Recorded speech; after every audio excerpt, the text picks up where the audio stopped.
Alright, so here's a setup video of the controller. Here's the controller here out of the box. Some buttons on the front and the outlets on the back. This little white box has the two valves in it that are enclosed in the diagram I'd sent, and then a box of wires. The first thing you'll see, this guy here, this is your pressure sensor. So this gets hooked up in the diagram as shown with the fitting here to your standard pipe threads. So that gets connected. There's an Ethernet cable, plugs in there. Obviously plugs into the back where it says sensor. So that's those two. There's 3 power cables included and a 4th without any connector on it for your compressor. When you go to hook all this up, on the back of the box there are the 3 circuits of the box labeled in white. This one here, this section is all your main circuit. Each section has a power in plug and will get connected with the cables I supplied. So this plug here supplies the power for these outlets, the sensor, and the circuit board inside. So the system will not run unless power is supplied to here. These 2 are your concentrator circuits.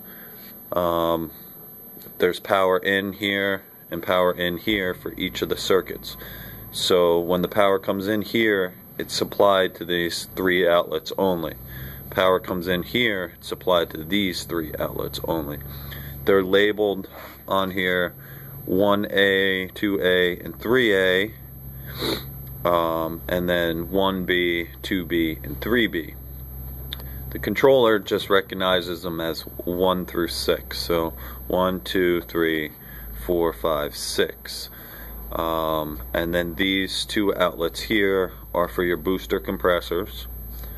These 2 outlets are for your valves, and then your sensor. So depending on how you're going to hook it up, obviously you need to supply power here. So this will go into one of your circuits. If you're only planning on running 3 concentrators, supply this first circuit here with power, and then plug your concentrators in here, 1, 2, and 3. If you're not running more at this time, just leave these empty. So once you get your power connected, your valves connected, your sensor connected, your booster compressor, your 3 concentrators, and your power supply connected, we'll go through. I'm going to plug power into the main here. Set you down in a second.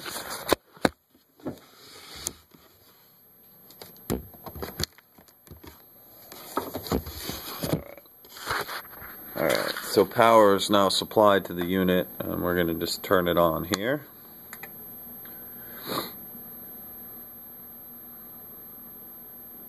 So it's going to welcome screen and load up. And now, since no pressure switch is currently plugged in, the current PSI reads 158 PSI. And that's more of a fail-safe, so it reads high when there's no sensor connected. That way nothing can start. So the first thing you want to go through is go into the setup. So if you hold down the setup button and hold it down, it'll go into the setup screen. And the setup screen is going to ask you how many concentrators. So you can enter in 1 through 6, and up and down to select. So we'll just set it at 3 for now. And then we'll hit setup to advance to the next screen. It's going to ask how many circuits, concentrator circuits you're going to run. with the 3 concentrators, you have the option, if you want to space them out and put them on more circuits, you can. So you could put it on 2 circuits here, or you just leave it on 1 circuit.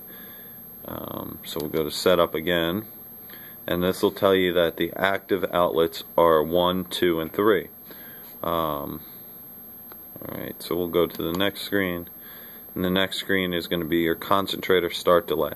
Now this is going to be the delay in between the concentrators turning on. I'm going to set it at 2 to begin with. That's generally fine. You can set it higher, lower, whatever you feel is better. This is just going to space out the electrical demand and allow the concentrators to come on one at a time. So we'll set that at 2 and then go to setup, and then it's going to say booster delay. So this is the time period the concentrators run before, so they can get up to full concentration. 10 seconds is really fine.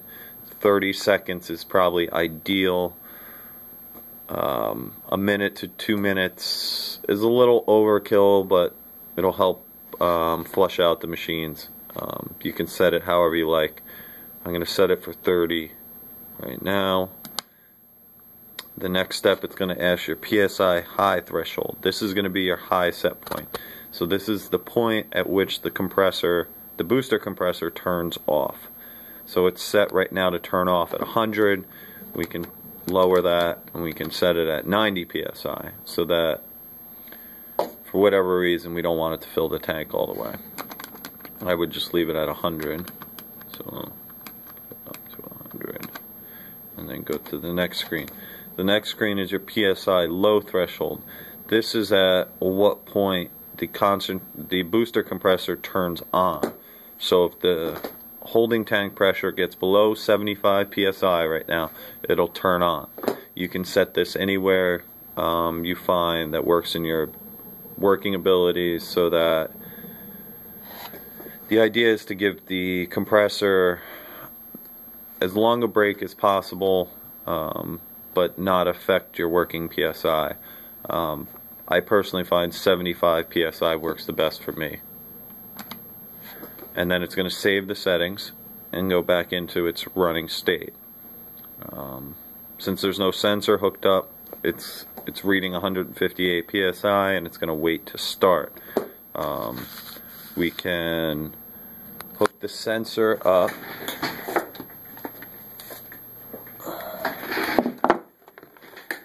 I'm going to set it down again.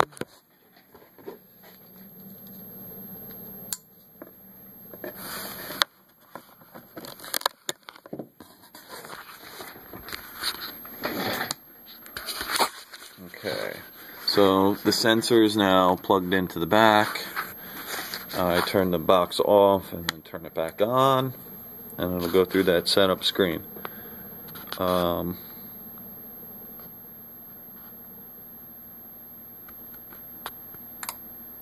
Okay, so now, since the system sensed there was 0 PSI and that it needs to fill the tank, it started to run through its cycle. And right there it's stepped the 3 concentrators on, and now it's sitting at the booster delay, and it'll count down. And in this process, it's going to cycle the 2 valves so that back pressure on the concentrators isn't created. So we'll see it's counting down. 7 does its thing. And you can see that the current PSI is 0 and the system is running. So from there it should go right up to 100 PSI and then shut off, and then it'll go in its wait period and wait till it hits that low point in your holding tank, and that should be initial setup on all that. And if you ever want to go back and change those settings, you just hold down the setup key and go from there.